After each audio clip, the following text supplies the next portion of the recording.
Magandang umaga po, Kate at Didi Chacha at sa lahat po ng tumatakinig sa programa. Isa ulit magandang umaga at salamat po ulit sa inyong invitation po sa akin. Director, yung mga NBI agents po kahapon na nandoon sa Senado na pwede ho ba munang ikwento po, saan po ba nanggaling yung arrest warrant? Sila ho ba ang may bit-bit nito? Talaga bang aarestuhin si Senator Bato? Ano ba kwento? Well, meron po talaga kaming hawak na arrest warrant issued by ICC upon validation po with PCTC valid po yung warrant. So, i-enforce po talaga namin yung warrant upon proper coordination po with the Senate leadership po and the Senate security. With proper coordination? Apo. Tama po. Apo. Can you, sir, again explain further? Because the good senator is claiming na wala daw po, no? Na, well, inyo ho napanood, no? Yung kanyang mga pagsisigaw.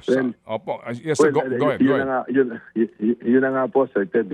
Una-una po, any reasonable mind, hindi naman po siguro maniniwala na darating ang NBA agent sa loob po ng Senado, ng Senate, na wala pong pakikipagpulong, pakikipag-usap. So meron pong pakikipag-usap, may coordination po yan. Kaya po nandoon kami. Kagaya nga po yan, nung natapos na yung session, ako po inimbitahan na pumasok sa loob ng Senado at nakausap ko po ang bagong leadership ng Senado sa pamumuno po ni Senate President Alan Cayetano. At yun po yung naging paliwanagan. At sila rin nga po mismo nagsasabi na naniniwala naman sila na kami hindi makakarating doon ng basta na lang kami pumasok.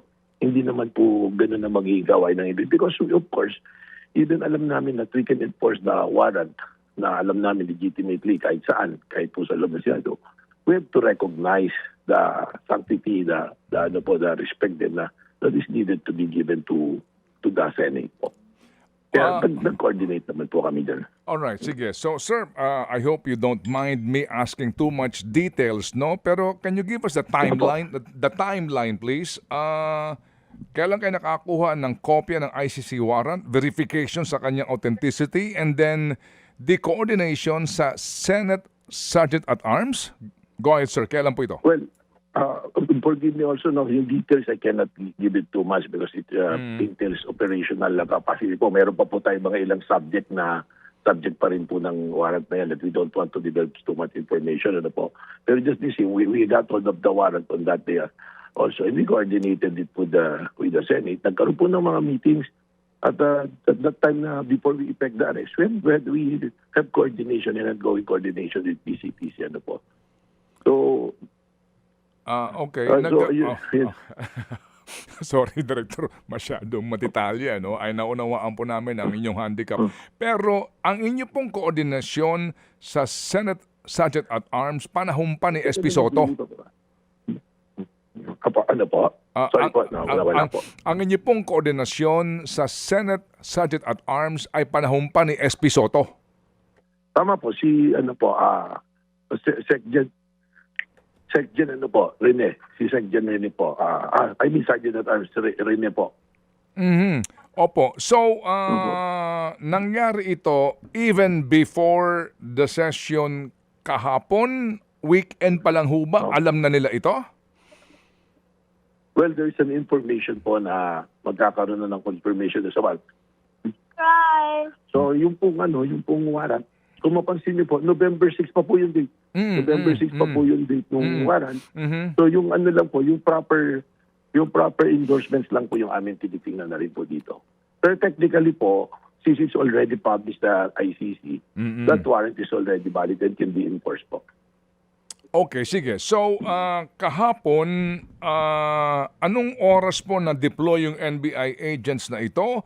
At kahapon din po ba dumaan sila sa office ng Secretary General to inform that they are going to serve the warrant? 7 a.m. pa lang po may coordination na po yan. Tapos nag-another coordination if we will pursue ng 12 na 1 o'clock na nag-deploy po tayo ng team po dyan.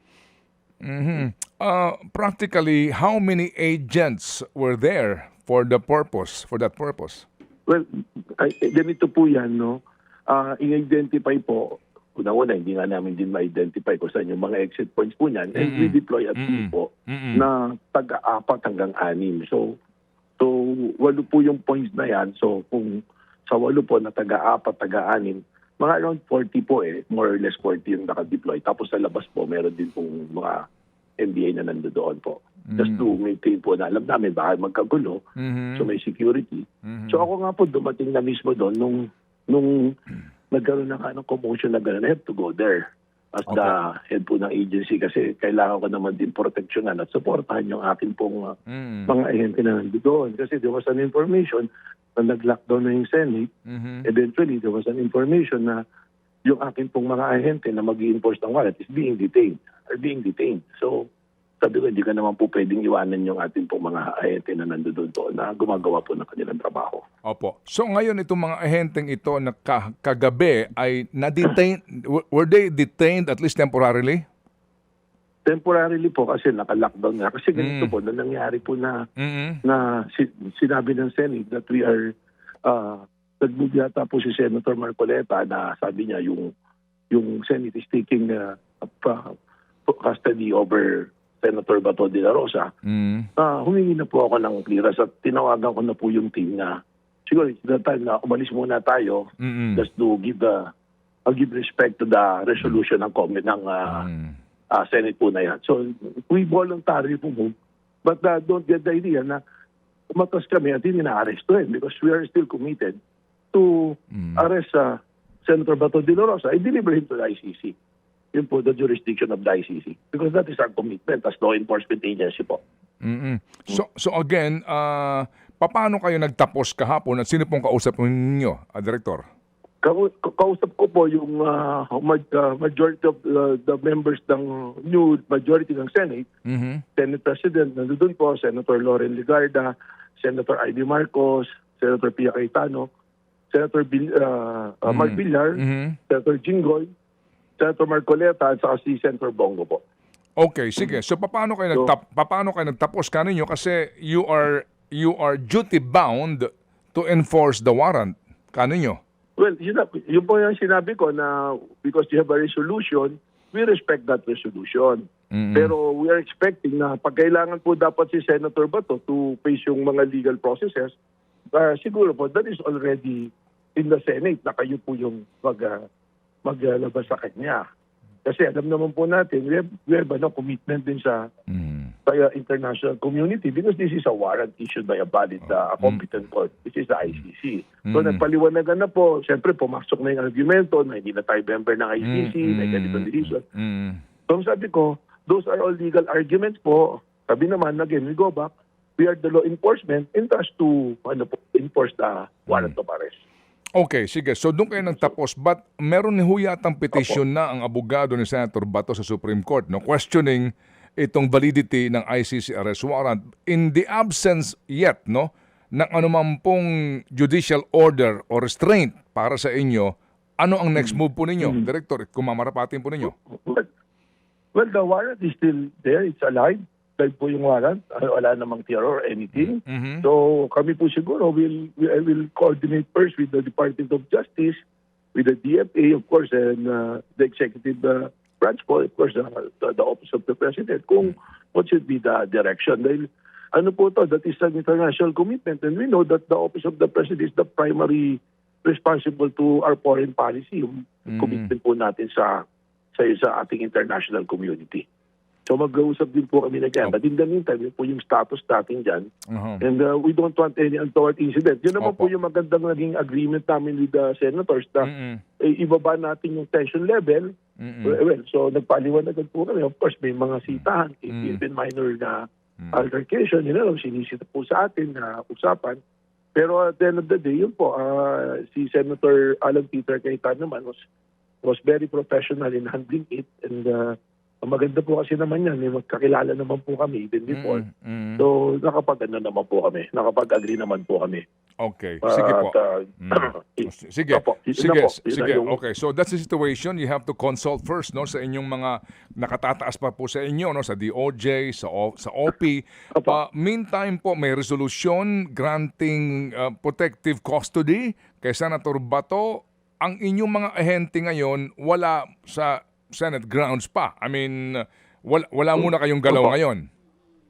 That's the agreement po namin. And Okay. tapos, they have my comment. Sabi ko, Mhm. hindi naman din po namin ito papasukin kung wala kaming coordination. Mhm. Wala kaming valid na mandato. Ano po? So, yun naman po yan. And of course, Opo. alam din naman po siguro. But of course, there are legal arguments. May sarili silang argumento. May sarili pong argumento ang implement ng enforcing agency. Mhm. At the end of the day, dinala po ni Senator Bato yung kaso niya sa court, then maigi na rin po siguro yun. Then, pagka nagtalo-talo naman po, at the end of the day, ang arbiter natin palagi, ang korte po palagi, ang final arbiter. Opo. So, Director, kahapon po, kung nahuli, kung nahawakan, na-serve ng inyong mga ahente ang arrest warrant ng ICC kay Senator Bato, saan nyo siya dadalhin? Meron na bang naka-standby na eroplano sa Villamor? Wala pa pong arrangement na gano'n. Ang arrangement lang po muna, based on the warrant, is we will submit to proper authority, which is the prosecutor po. In that case, it's under the DOJ, the Prosecutor General, para po basahan siya ng mga rights niya and all. Then we will proceed from there, one by one po. Kasi po, sa ano po sa ganang trabaho po ng NBI is only to effect the arrest and turn over it to the Prosecutor General, to the prosecution, para po mabasahan siya ng mandato. So what's next is we're no longer part of it. Baka ang parte na lang po namin dun is to secure po, yung security na lang po siguro. Oo, kasi kung babalikan natin na sa panahon ni dating Pangulong Duterte, hindi ho ba ganun ang dinaanan? Right? Ganun din po. Tama po. Oo, Tama po. Pero I think there are also supervening events. May mga pronouncement ng ating pong siguro court and the Senate also. Those things those pronouncements will be taken in consideration. But what can I assure is lahat po ng gagawin naman on the part of the executive, especially in the part of the NBI, we will follow the process po, the procedure po. Opo. Will that process include yung pagharap sa Prosecutor General, babasahan siya ng kanyang rights and then ipepresent yung arrest warrant, pupunta kayo sa isang court to inform the court that you're arresting one Ronald De La Rosa, nahawak niyo itong ICC arrest warrant. Yun ho ba ang dapat yung gawin? O saan ang ginawa niyo? That is already outside of my power po. Since decision point na was returned over to the prosecutor, sila na po yung mag-take over. Oh, so sila na magdidesisyon, sila na ang bahala sa disposisyon. Yes. Sabi ko nga po, if there are pronouncement that is, kasi yung nangyari po kay dating Pangulong Duterte, kung may pronouncement related to that, na naging policy ba yan or guidance, yun po sigurado titingnan po ng ating pong gobyerno. Opo. Sige. So sir, kailan niyo po actual na natanggap yung confirmation sa arrest warrant at hindi ba kayo nakipag-ugnayan sa PMP, sa DILG kasi may sinasabi silang 10,000 strong na PMP force na huhuli, magtutulungan para hulihin si Senator Bato? Well, meron po, may coordination. In fact, ang na-assign na task doon to be the task to Samarnat is yung regional director ng 4A. I personally made the coordination. May coordination din po kami sa NCR. So meron naman po kaming coordination. Yung labang nga po, ang nasa loob po ng premises ng Senate are the NBI agents po. Okay, sige po. Opo, sige. So, may pahabol lang pong tanong si Chacha. Director, please ha? Please po. Opo. Okay po. Director, Yes po, okay lang po. tungkol po dito sa PGMN host na si CJ Hero, Director, hindi po siya umappear sa NBI. Ito lamang pong kanyang abogado. Wala na po sa bansa si CJ, yun ang kumpirmado. Ang sabi po nung abogado niya, hindi naman nagtatago, pero nasa ibang bansa ngayon. Yung po yung sinasabi niya. Okay. So kami po, we will give him another opportunity. So kailangan imbitahan po yan. Kasi po marami pong kailangan ipaliwanag na nakita po namin. At lalong-lalo na po ngayon, meron pong dating congressman na nagreklamo rin ng extortion. So kailangan na po namin imbestigahan po yun. Sinong congressman po So ito? kung hindi po siya, dating congressman ng Quezon City na si Congressman Marvin Rillo po. Okay, Very detailed po yung reklamo niya. May reklamo po. Tapos, I will share it to you para hindi nyo na po matanong kung ano pa yung iba ipapaliwanag. Na-notice po ng aming investigation yung pinadala pong video clip na ginagamit pag-extort. Yung ginamit na ito, yung pang-extort, iba po yung suot ni CJ Hero. Magkaiba po. Iba po yung setup dun po sa 90 minutes. May picture po na gano'n, magkaiba. So meron po kaming tinitingnan, ano ba nangyari dito? Nauna ba itong 3-minute video na to? At dahil kailangan na lang ilabas yung 90 minutes, gumawa sila bigla, hindi na nila na-realize na mali pala. Or meron nang gawa noon, gumawa ng 3-minute na clippings para yun ang gagamitin na parang pang blackmail, yung pang kikil po. So kailangan pong masagot yun. Kasi kayo po, DJ Chacha at saka Atid, meron naman din kayong mga show halimbawa, at kung lumabas yung halimbawa mahabang show na yun, may teaser kayo, hindi naman po nagkakaiba yung suot nyo eh. Kasi pick upin nyo lang po doon sa ilalabas na, hindi po ba? Pati yung mga font ng lalabas na letra, halimbawa, ganun, magkaiba po eh. Oo. So meron po siya mga kailangan ipaliwanag. Okay. Direktor, yung sinasabi niyo po na hawak niyong video kumpara po dun sa inilabas na expose, paano po yun? Clip lang siya nung mahabang video o iba po talaga yung sinasabi ni CJ dun sa video? Hindi, clip lang po talaga, Okay. pares na pares. In fact, pinascreenshotan ko po nga na yung paghigop niya ng kape Oo. para makita na hindi siya magkaiba. So, higop ng kape, magkaiba po talaga yung suot, yung ayos ng buhok, yung forma, magkalayo po talaga. But the message is the same. Pagpakita po ninyo. The message is the same. Ano po? Yung message po halos The pareho message nung is the same. expose. Mhm. Pares na parehas po. Pares na parehas po. Pares na parehas. So, paano po to? Sabi niyo, Opo. bibigyan niyo siya ng isa pang tsansa para po umappear sa inyong ahensya. Kung sakali po na hindi pa rin siya magpakita, ano na pong susunod na hakbang ng NBI? Well, kung ano po yung ebidensyang hawak namin at reklamo nung mga nagreklamo pa, lalo na ni dating Congressman Marvin Rillo, yun na po yung magiging basehan ng aming pong resolusyon kung magpapile po ng kaso sa piskalya o hindi. Did you check with the Bureau of Immigration kung talaga pong nakalabas na ng bansa si CJ at kung saang bansa po ito nagtungo? Well, kahapon po in-inform kami na umalis nga. So kahapon nagpadala rin po kami ng kahilingan po sa sa Bureau of Immigration. Baka today bukuhan na rin po natin. Okay. So wala pa pong confirmation kung saang bansa nagpunta pero confirmed lumabas ng bansa. Kailan po umalis ng Yun bansa? po yung statement ng abogado. Hindi na po namin opo. na detalye yan, pero yun ang sinabi ng abogado po. That's Okay. why we're getting details from the Bureau of Immigration. Opo, sige po. Will you subpoena also or invite the former speaker, Martin Romualdez? Meron na po siyang complaint base doon sa representative po niya. Mhm. So yun po ay nasa piskalya na po, Katid. So yung piskalya na po yung may primary jurisdiction dyan para po doon. Yung amin pong pagsapina susunod na mga complaint. Although doon po sa unang complaint, hindi nga namin in-include pa si TJ Hero Okay. because we want to clarify things with her po. Opo. Kumusta po ang inyong aplikasyon for warrant doon sa mga gadgets? Nagdarapol po kahapon na I have to check kung kaninong korte po napunta and we are hoping na malabas po yung cyber warrant po na kailangan po namin. Okay, pero... Sa Pasig po, kahapon. Opo. Pero hindi niyo pa kinakalikot yung mga gadget. I mean... Hindi po. Okay. Actually, Kated, maganda po yung tanong niyo na. Actually, it was when they arrested, kasama po yan, necessary sa arrest. Pwede po namin na talagang kalikutin. Pero pong gano'n naman na pag na-arresto mo, lahat ng nakuha mo dyan, pwede mo na i-process na ebidensya. Pero we're just being too careful po, Opo. Kated. At Opo. mas pinabuti po namin na there is a cyber warrant authorizing us to open po yung mga gadgets po nila. Opo. Thank you, sir. Thank you. Sige po, Director, muli po, thank you for clarifying ha, kasi po ang laking bagay po nito na naunawaan namin ngayon na hindi sumugo na lang doon ng NBI. Nga pala, sandali lang, bakit pala pumasok sa eksena si Trillanes, si Senator Sani? Well, ang paliwanag po niya, inamon daw kasi siya ni Senator Bato na make my day. Hindi ko po alam yun eh. Yun yung kinikwento niya doon. So nung meron din siyang kopya ng warrant kasi siya yata yung nagreklamo din sa ICC.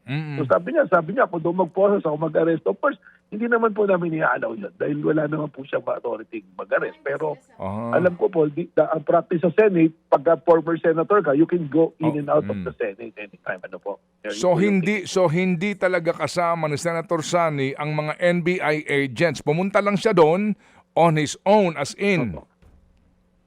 Yes po, yun ang pagkakalap ko po dyan. Kasi ang coordination naman po namin is with the Senate Security po. Hindi po naman sa kanya. Hindi kayo nagkausap ni Senator Sani na meron ka na ba mga ahente doon? O walang ganon? Wala naman po. Wala po instruction siya ni Ganon.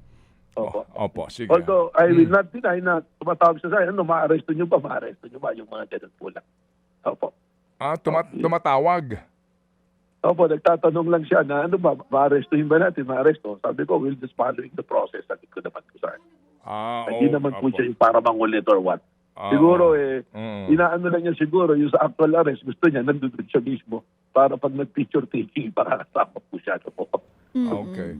Okay, sige. So, muli po, salamat Opo. na marami. Direktor, sa inyo pong panahon at Opo. papaliwanag sa aming programa.